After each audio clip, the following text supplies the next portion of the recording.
Good morning and welcome to today's webcast, Cybersecurity and IT Risk Strategies for Financial Institutions. Before we begin, I'm going to play a brief housekeeping video. Welcome, and thanks for joining us. We're pleased to present another in our ongoing series of continuing professional education webcasts to help companies and individuals conquer challenges as they plan for what's next. Our presentation will start in a few moments. Before we begin, here are a few things to keep in mind. You can customize how you both view our presentation and interact with the presenter. For better viewing, close all other applications and turn up your speaker volume. You can also adjust window size and placement or enter full screen mode using the controls at the top of the window or dragging the bottom right-hand corner to resize. At the bottom of your screen, you'll see a series of icons, each relating to a different aspect of our session. You can download the group attendance sheet and a PDF copy of today's slides from the slide deck and handouts widget to the right of the slide view. You can ask our presenter questions during the webcast by typing a question in the Q&A window below the slide view and clicking submit. We'll do our best to answer all questions during the presentation or follow up via email. If you experience technical difficulty during today's presentation, refresh your browser by hitting the F5 key. Today's session will offer you 1 CPE credit. To receive credit, you must meet the requirements as specified by the National Association of State Boards of Accountancy. You must attend at least 50 minutes of the session and respond to at least 75% of the polling questions, which we'll ask throughout today's presentation.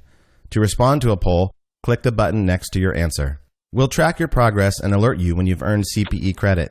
You can then click the certificate icon in the CPE Progress widget to open a PDF file that you can save to your computer.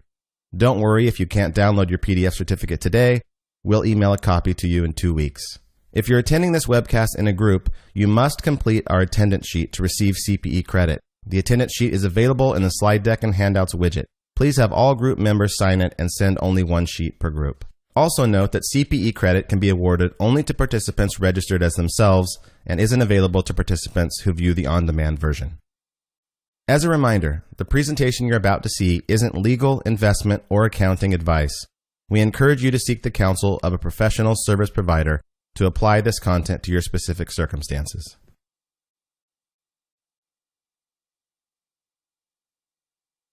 I'm pleased to introduce today's presenters from Los Adams, Weston Nelson, partner in our IT Risk and Compliance group, and Chris Wetzel, senior manager in our Financial Services Advisory group. And with that, I will turn it over to Chris to get us started. Great. Thanks, Emily. Appreciate that. Welcome, everybody. Thanks for attending, and hopefully we'll give you some things to think about and take away from our presentation today. Weston and I are going to be talking about the cybersecurity and IT security strategies and giving you some insight around those topics, risk management, and then also as we kind of move into, here's what we expect and are hoping the outcomes for you today will be. We want to help identify some of the common threats that hackers and malicious individuals are using to access systems. We're going to start with some information around cybersecurity and giving you an update on what some of the things we've been seeing there.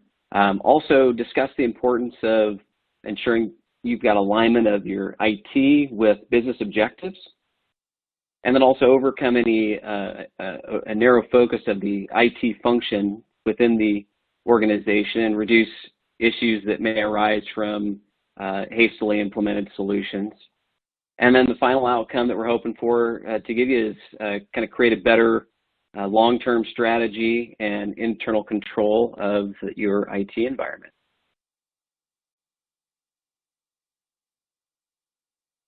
So a quick rundown of what our agenda is going to be. I'm going to start off by giving a little bit of an update around cybersecurity, some of the incidents and breaches that we've seen and have heard about. Wanted to kind of give you an update there. We're going to work our way into technology challenges and kind of broaden the topic at that point and really get into really the meat of what we're trying to discuss with you today. And then the pieces that go into kind of the technology strategy and looking at risks and risk strategies. And then, of course, the strategies themselves.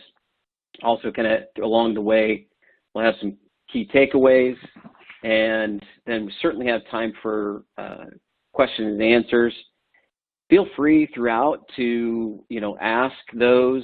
Emily will be monitoring some of those for us as we work through. If we can answer those along the way, we will.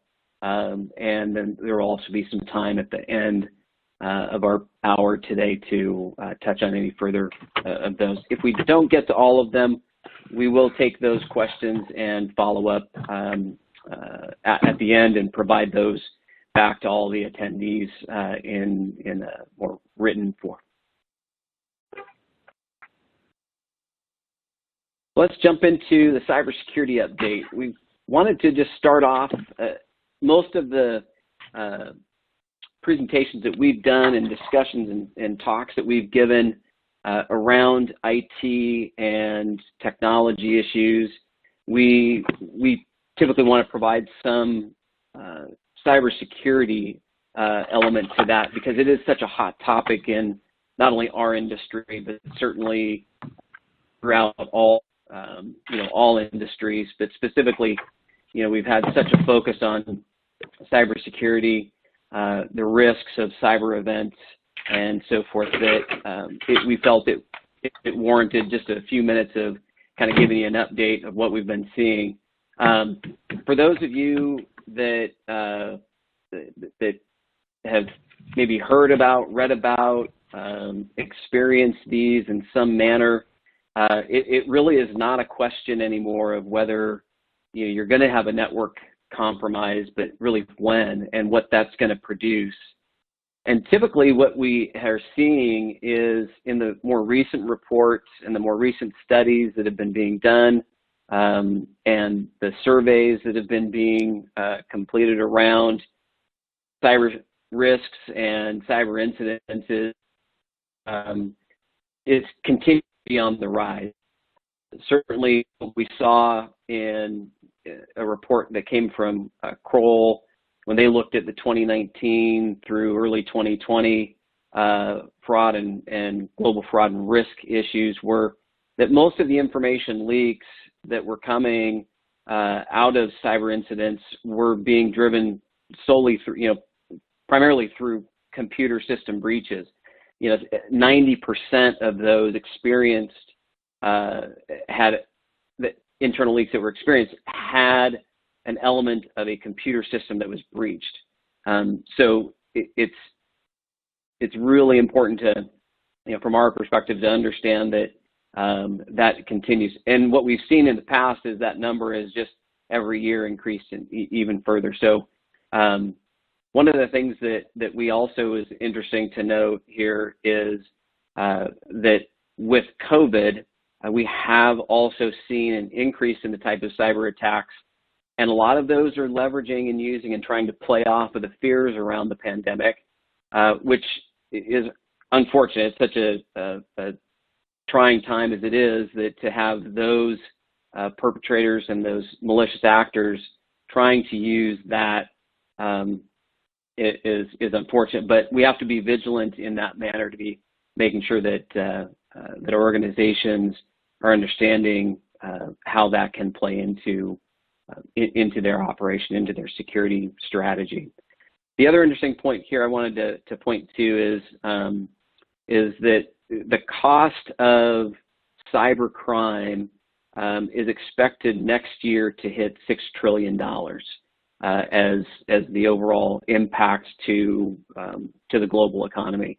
And if those estimates are correct from what was anticipated over the last couple of years, then cyber crime is going to, in essence, become more profitable than the illegal drug trade. So we see so much emphasis being put by our governments on controlling illegal and illicit drugs that cyber is going to surpass that, and you're probably going to see a lot more than we already have, a lot more pressure being put on governments to help with that.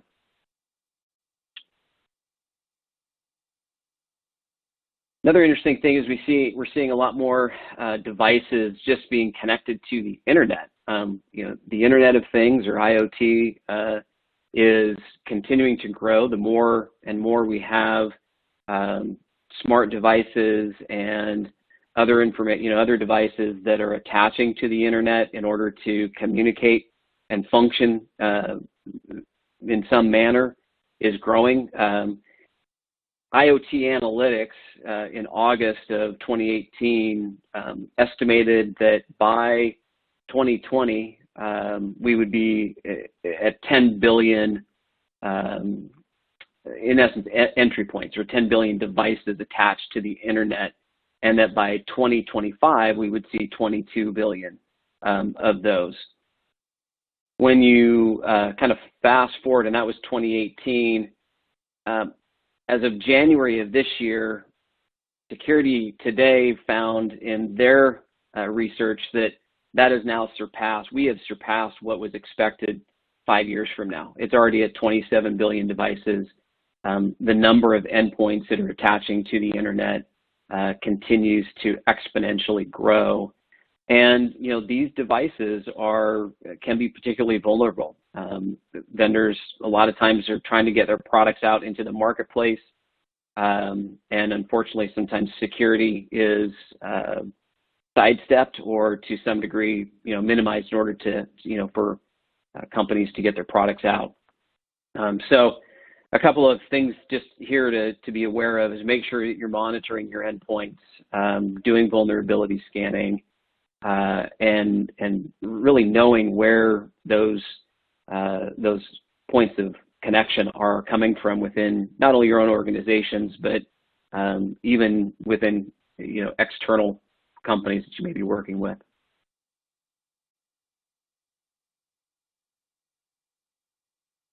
Kind of swinging it back into the financial services industry, every year Verizon has a group that does a data breach investigation report.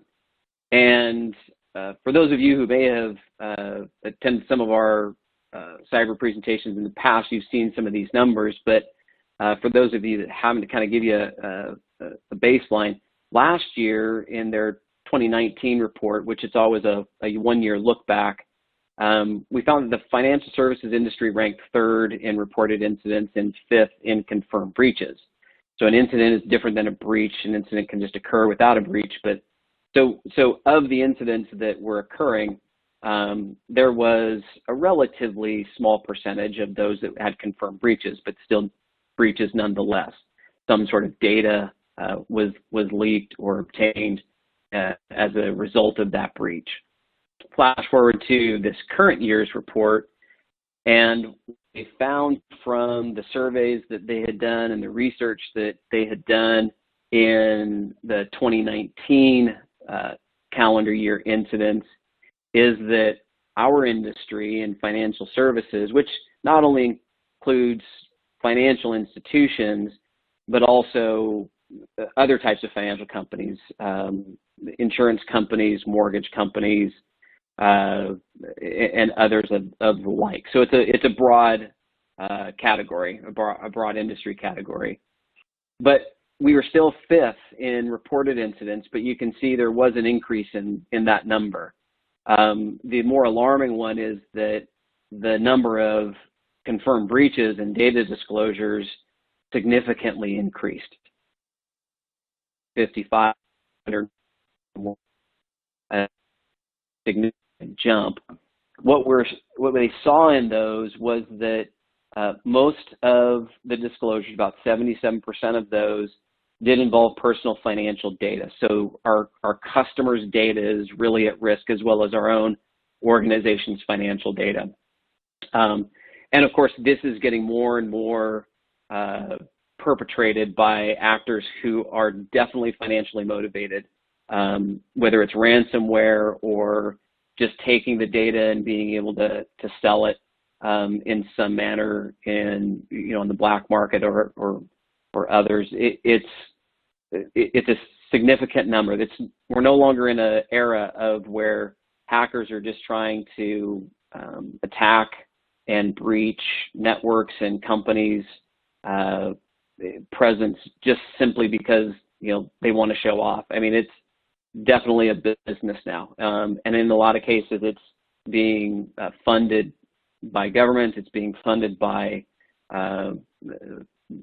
drug trade. It's being funded by a number of different areas that just continue to increase and put more money into these actions. Final piece here, just some other data points and some other information to kind of give you an understanding of the landscape. Another company by the name of Insights had done a report in 2019, and they looked at this similar cyber threat landscape and incidents. And again, in the financial institution space, what they were, financial services organizations, that banks and other financial service organizations were still targeted about over 25% of all the different malware attacks. And it says here that was really in 2018 into early 2019. And that's really more than the other 27 industries that they were tracking in their research. So in addition to what we hear a lot about in the news about government entities being attacked, we're still seeing that financial institutions and financial services companies, because of the value of that financial data of our customers, is still very significant. I think we're coming here, Emily, to our first poll question. If you could take that for us. All right. Our first polling question today: due to the COVID-19 pandemic, my concerns about cybersecurity threats have A, increased, B, decreased, or C, not changed. And I'll give everyone a few moments to respond. To participate in our polls today, please click the button next to the answer you choose and hit submit.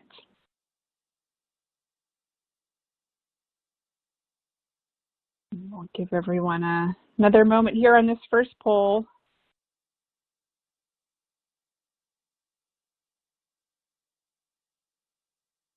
All right, let's go ahead and take a look at the results. Back to you. Thanks, Emily. Kind of as I had expected, a very, very small number that might have decreased in their minds. And certainly the vast majority of you in the audience have share the same concerns that we do, which is that COVID has had definitely an impact on our cyber threat and the cyber threat landscape. So kind of as expected. So to transition, we're going to kind of broaden the topic here. We've kind of given you the initial update on kind of what the threat landscape is around cybersecurity, but we want to bring this discussion now really more to a broader topic and really talk more about the technology and the IT risks that we're seeing. So first, when it comes to the challenges, we really want to work to identify the challenges that we have in our organizations. One of the things that we often see is that a lot of organizations look at risk assessments and their assessment of their various risks really truly from an IT perspective only, as opposed to an overall technology perspective. That's sometimes created just because of the types of silos around technology within the function of organizations. A lot of those function independently. You see different departments, different groups within organizations that often will go out and purchase IT technology platforms for something that they're trying to put into place or trying to gain some efficiencies out of, or improve their operation, or take something to market, and that it's viewed in kind of just from that departmental perspective and not globally across the organization and how that might impact So there's often this oversight or lack of oversight of the holistic view of how this technology, how this new platform is going to impact the organization overall. You know, there's definitely going to be some areas where, looking at it from that perspective in a narrow viewpoint, we're not going to be able to identify that there's a risk that was opened up because of this new platform, and that group that implemented that may not have understood that it had that ripple effect across the organization. I think the other thing too is that you see, you know, every business, every organization has technology requirements, whether it's software, hardware, utilities, tools, applications, things that they need for their business to run.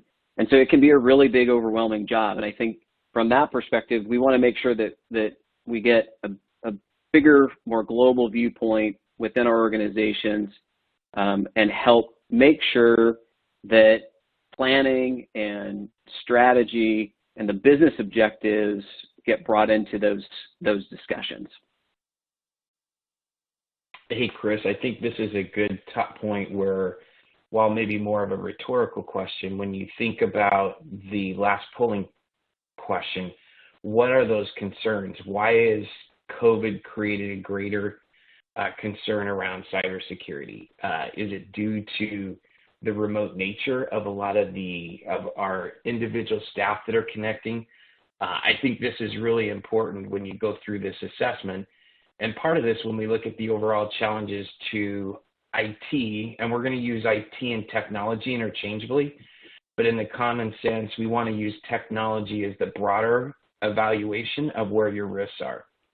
So as we go through this, think about your comments to that first polling question of, why are my risks, why is that increasing? And then and we'll walk through some of the points, and we'll talk about that as we go through the rest of the slide.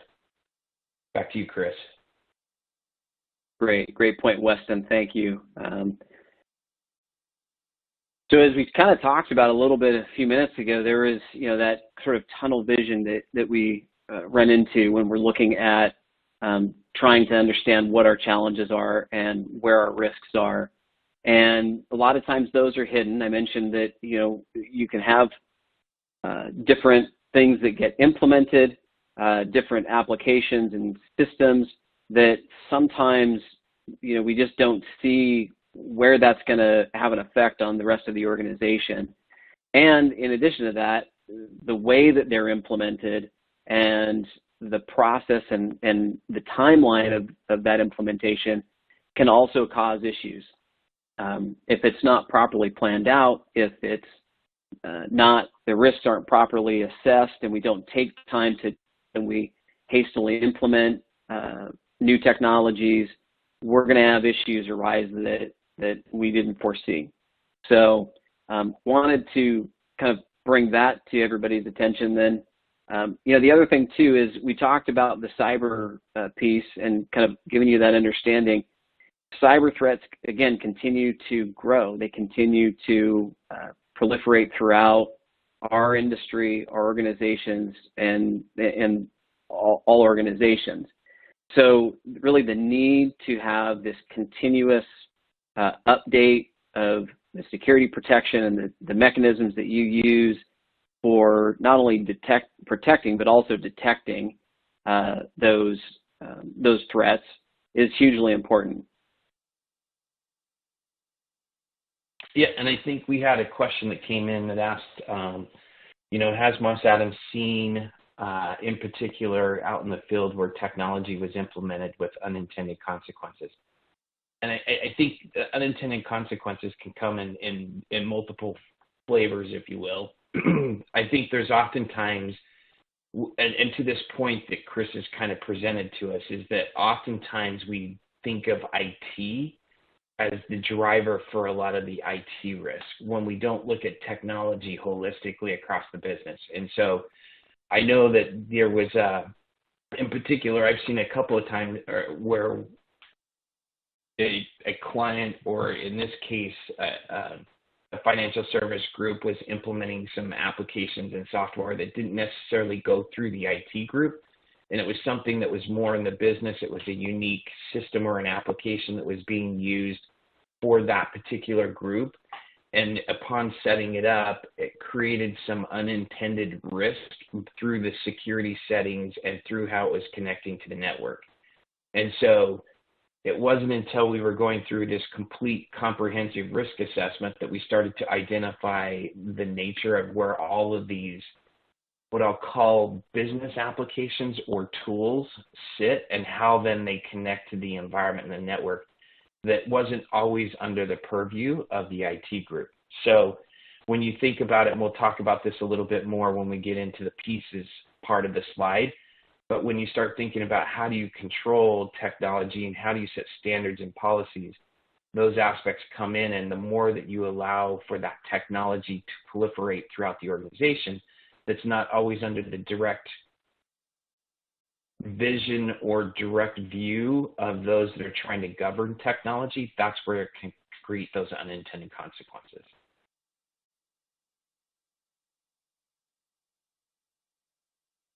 Great. Thanks for answering that. It's a good question, and appreciate you guys asking that. And again, feel free to just keep sending questions our way. We'll answer them as we go. If we can get to those to the end potentially, and we'll hit them there too. So thanks. Keep them coming.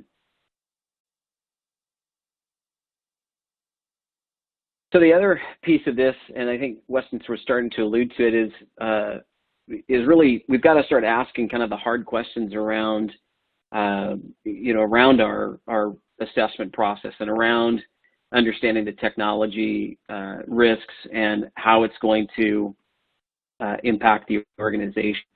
Most IT, in the vacuum, it's pretty challenging when we have to determine those and we don't really know how the business is going to leverage IT.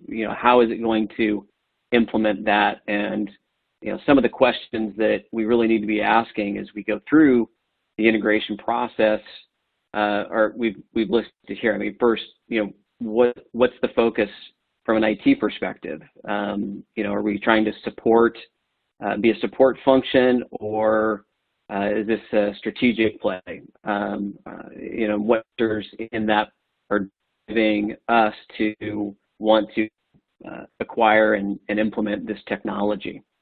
Have we assessed where those greatest risks are, and do we have a good understanding of where all the touch points are that this technology or this platform is going to have? And again, I think understanding from the perspective of, is it an operational support platform, or is it something else that we need to be considering all of those angles, all of those aspects. In addition, I think too, the function, the way that IT functions, it presents its own risks.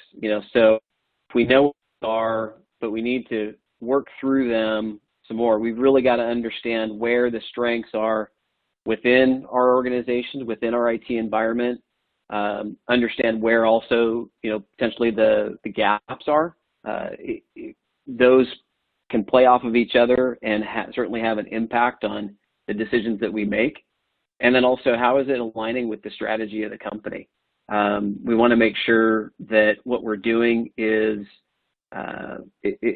propelling the organization forward, providing better service to our customers, creating efficiencies. Whatever the intent is, it needs to align with the strategy of the company and what the organization is trying to do, both short-term and long-term.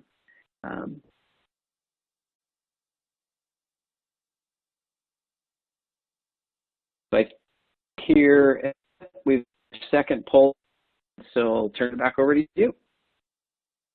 Great, thank you.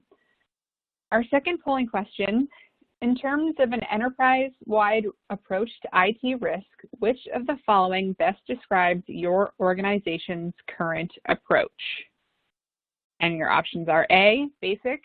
IT is limited to basics, for example, help desk function, overseeing hardware security, backups, system storage responsibilities, and/or access permissions, usually 1 to 2 people. Our approach is not strategic. B, developing. IT is actively involved in system updates or implementations. People and processes are intrinsic to how we're operating and planning to grow, and/or we've recently had an IT risk assessment. C, robust.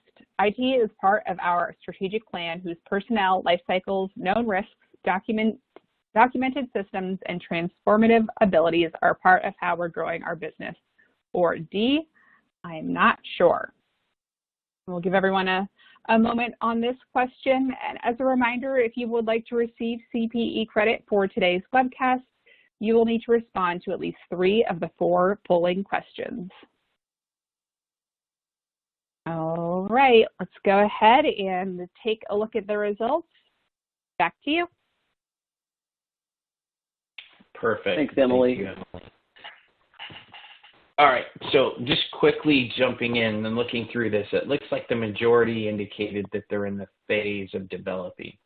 And I do want to circle back on the kind of the last comment that Chris was presenting around just where is the IT strategic, when you think about your IT group and your IT organization, playing to those strengths and understanding those strengths becomes important as we talk about the next part of the slide here, or the presentation, which is the pieces.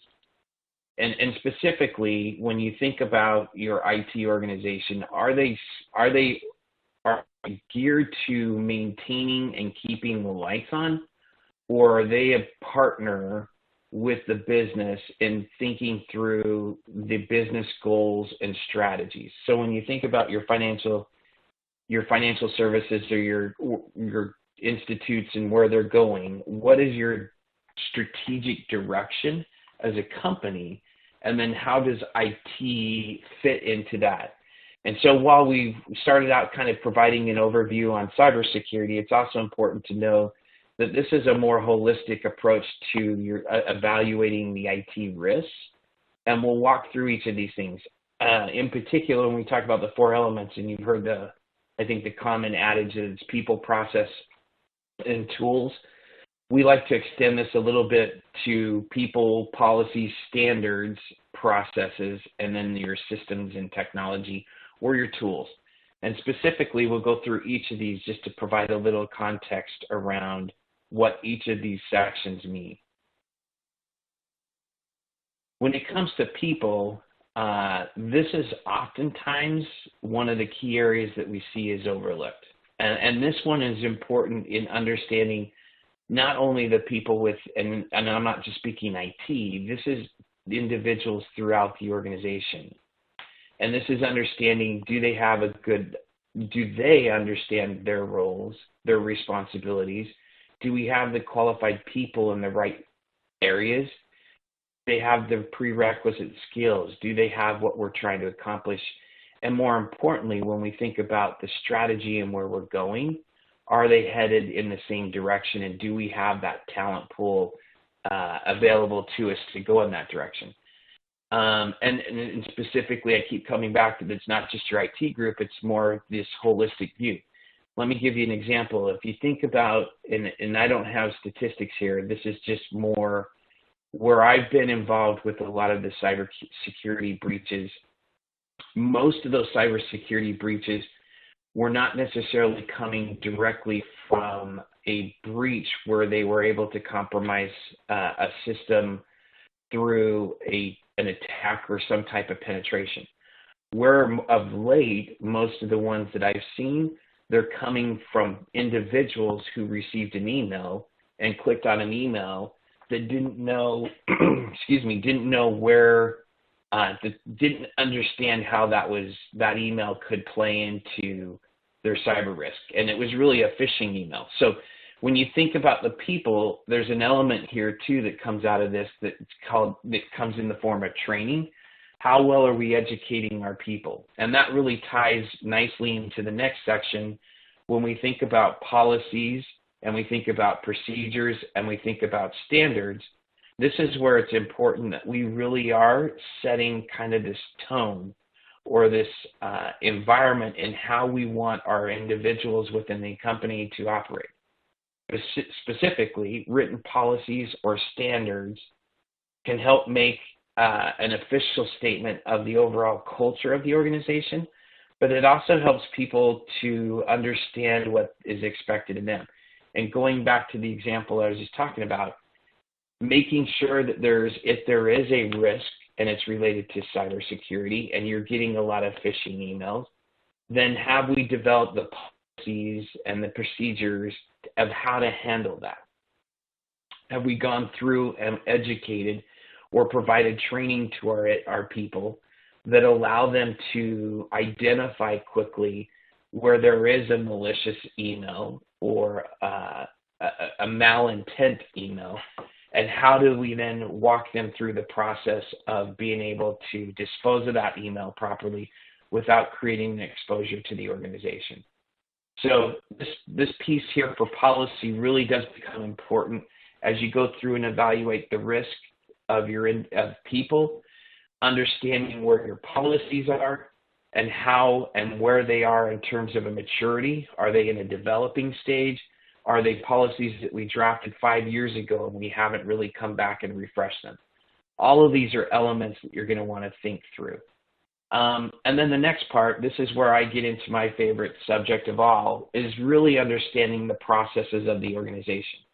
And the processes of the organization can be financial, they could be operational, they could be regulatory, be reputational. I think when you step back and understand your processes and how things work, it gives you an opportunity to look at the holistic view from beginning to end and really critique in that process where there are things that could go wrong. For some of you in the financial institutions, some of you may be subject to FIDICIA, which is the internal controls opinion requirement. That process has you focus really on, when you think about that regulatory requirement, that has you unwind a lot of your processes with a specific focus on financial and identifying where those risks or what could go wrong, and then how do you develop appropriate controls to mitigate or compensate for those potential risks. So process for me, if you really want to step back and understand how you're doing and how each of these kind of interact with each other, take the time to develop an end-to-end process map or an understanding of how all your activities come together. And again, kind of stepping back, we're focused on IT. This really would come into, every aspect of IT. Using cybersecurity as an example, how do we look at managing the cybersecurity program? What are the processes? What are the workflows? What are the activities that we go through? All right. Lastly, going on to the next step, which is really, do we have a complete picture of the system and the technology?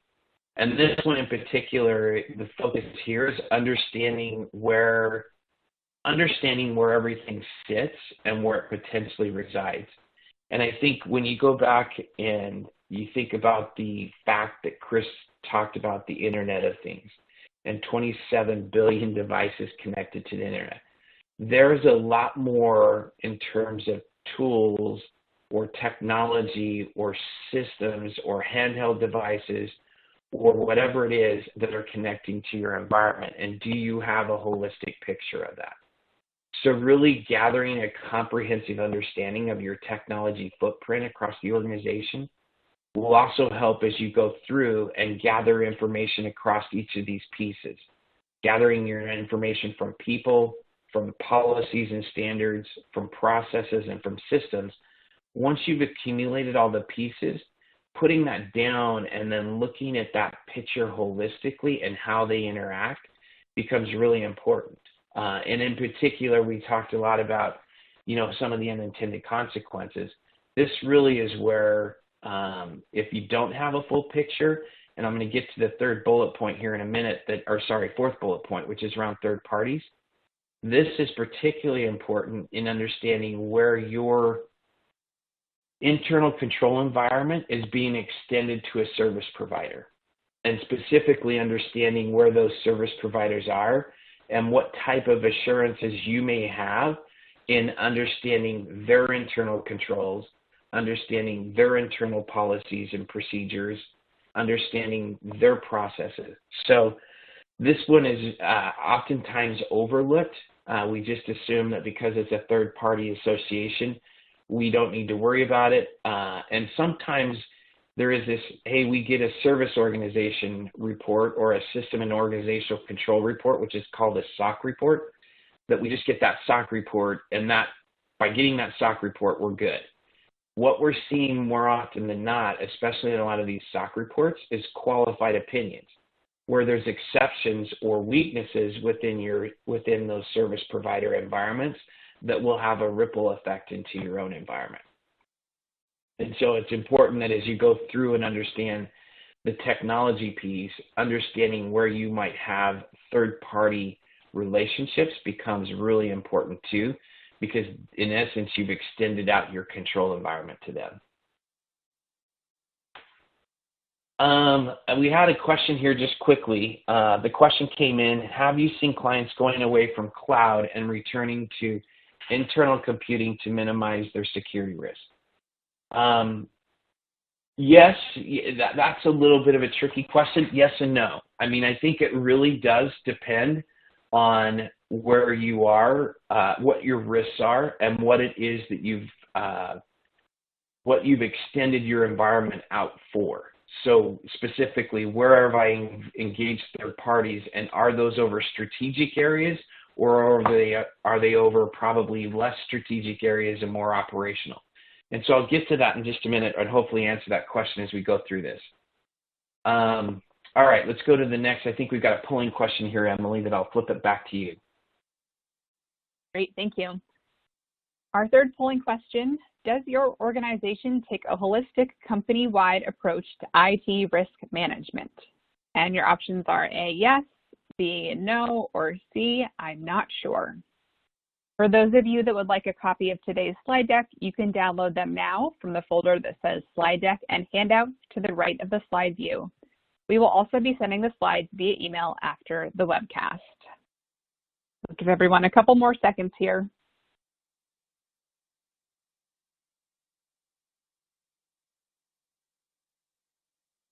All right, let's go ahead and take a look at the results. Back to you.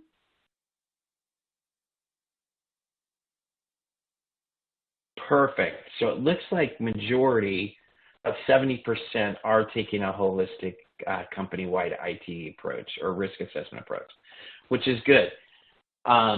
As we go through this next phase, I think these are just a few examples of some strategies that when we go out and we work with institutions, financial service institutions, these are some of the common strategies we wanted to share with you to get you thinking about some of those IT risks and how to keep the progress and momentum moving forward.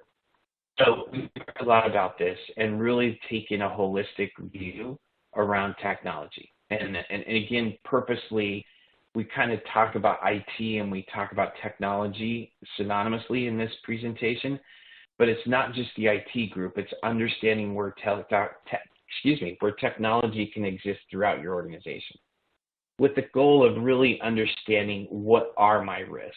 And this becomes really important when you think about the approach of how am I going to mitigate or how am I going to manage risk to my organization.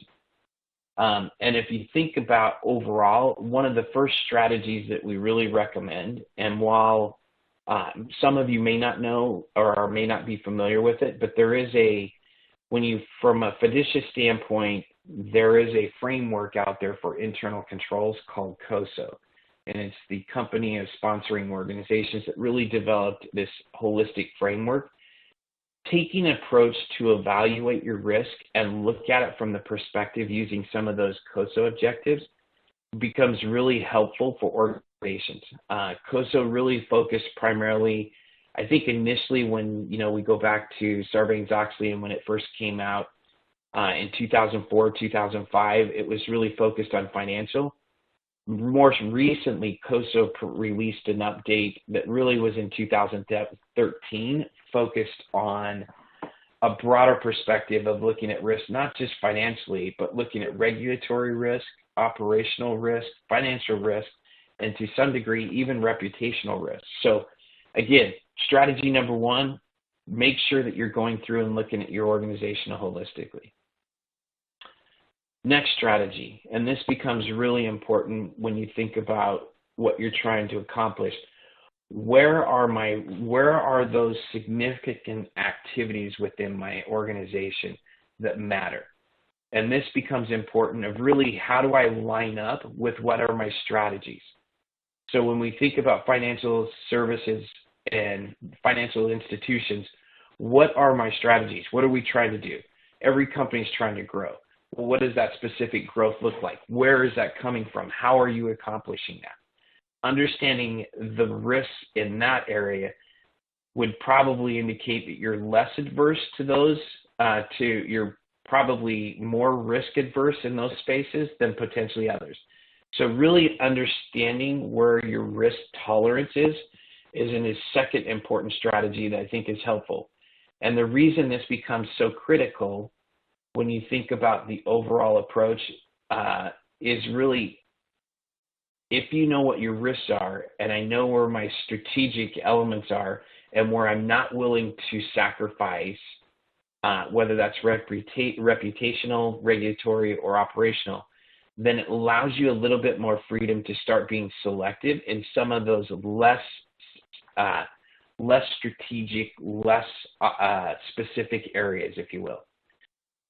Again, going back to the first polling question that we had when we were talking about cybersecurity and specific to COVID, what is it that is causing that increased focus on it or concern?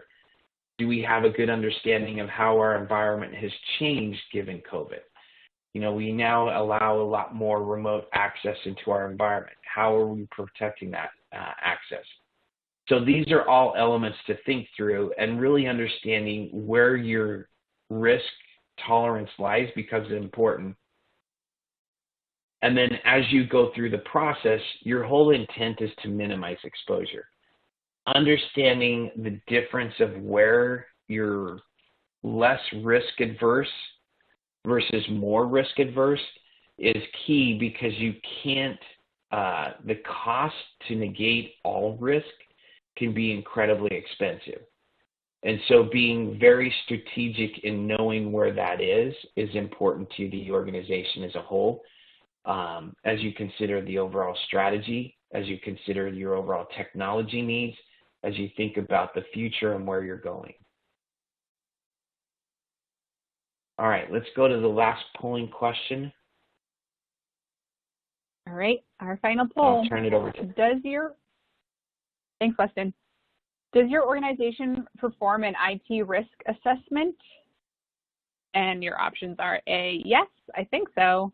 B, yes, every 3 years at a minimum to keep up with the pace of emerging technology and emerging risks.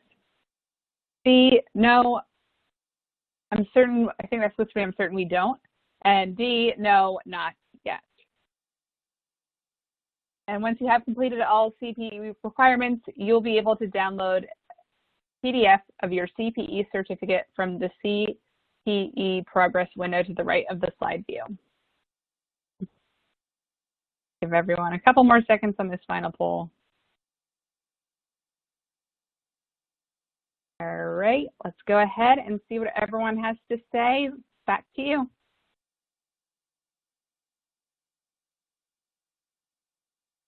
Thanks, Emily. So it looks like the majority, yes, I think so. And that's kind of in line. Yes, every 3 years at a minimum to keep up with the pace of emerging technology came in a close second at 44%. So kind of in the space that we're at. I love the first one. Yes, I think so. This is one area in particular. If you haven't gone through and evaluated your technology risk to the organization, And again, cybersecurity being a component of that, you could be going through implementations. You could be looking to introduce new products or services. And how do those new products or services play into this? All of these elements come together in understanding the holistic view and where that technology risks throughout the organization. One of the things that we highly recommend, and the ideal, what I've seen as a best practice, is that it's an annual update. You take a plan, and usually it's a 1 to 3 or a 3 to 5 year plan, and it's rolling, and you update that on an annual basis.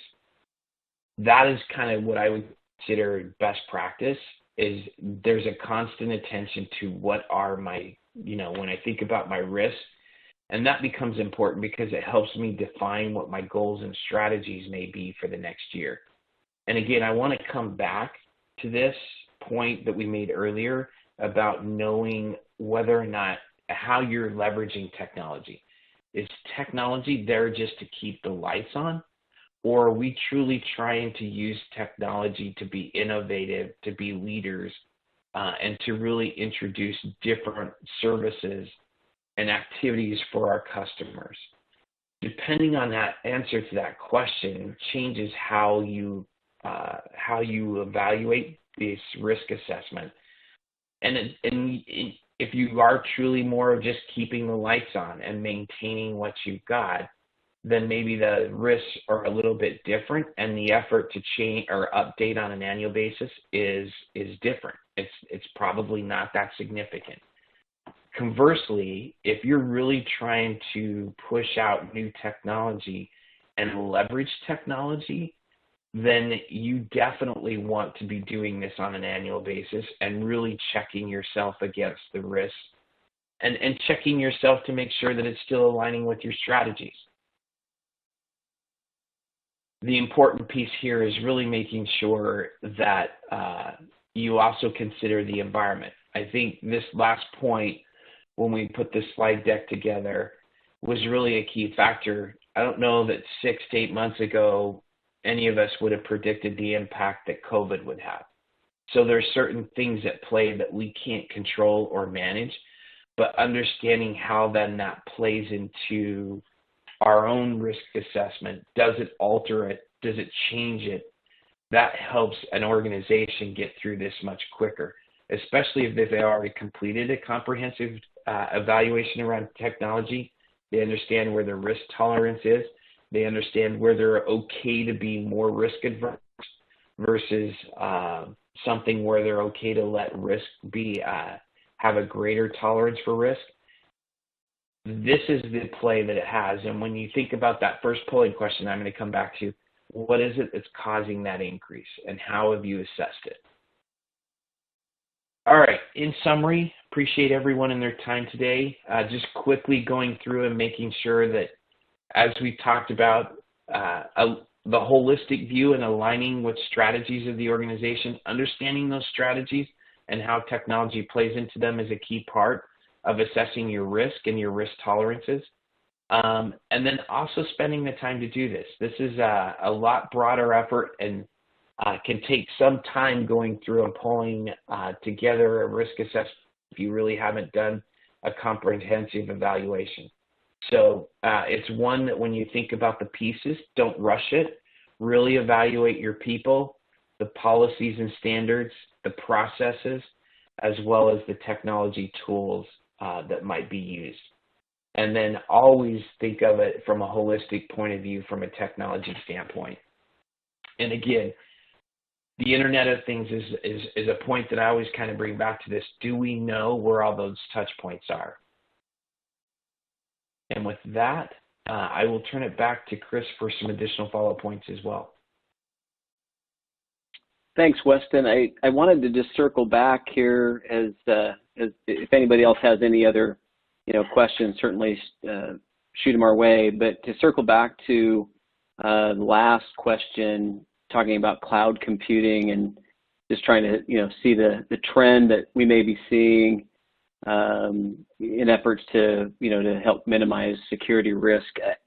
I came across a while back a report that Symantec had done on cloud security threats. The interesting thing was that they looked at all the different types of computing environments and operating platforms and how cloud played into that, whether it was using private clouds or public clouds, whether it was infrastructure or application software as a service type of or any hybrid.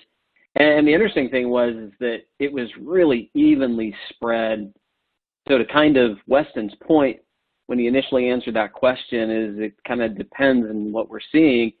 The interesting thing is that you do see a really even spread across organizations that are using, just cloud or a hybrid approach or doing just on-premise types of platforms. It really, runs the gamut. So I think that sort of lends to what Weston was talking about in his initial response. If you haven't checked that out, or if you're interested, it's, like you said, Symantec's Cloud Security Threat Report that they issued last year in June.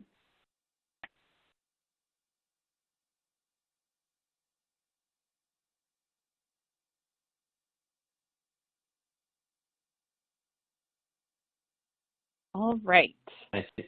Thank you, Weston and Chris, for a great presentation today. Doesn't look like we have any more attendee questions. If you do have a question for our presenters, you may reach out to them directly. Their contact information is here on the screen. And as a reminder, if you attended today's presentation in a group and would like to receive CPE credit, you must complete the group attendance sheet found in the slide deck and handouts window to the right of the slide view. If you participated as an individual and met all certification requirements, your certificate is available to download now in the CPE progress window. I'll keep the webcast console open for a few minutes to give you time to download your CPE certificate. A copy of your CPE certificate will be emailed within 3 weeks should you have any difficulty downloading it now. Here is a link to an online survey where you can provide feedback for today's presentation. Please take a moment to complete this survey, as your feedback is very important to us. Thank you for joining us, and we hope you'll join us again next time.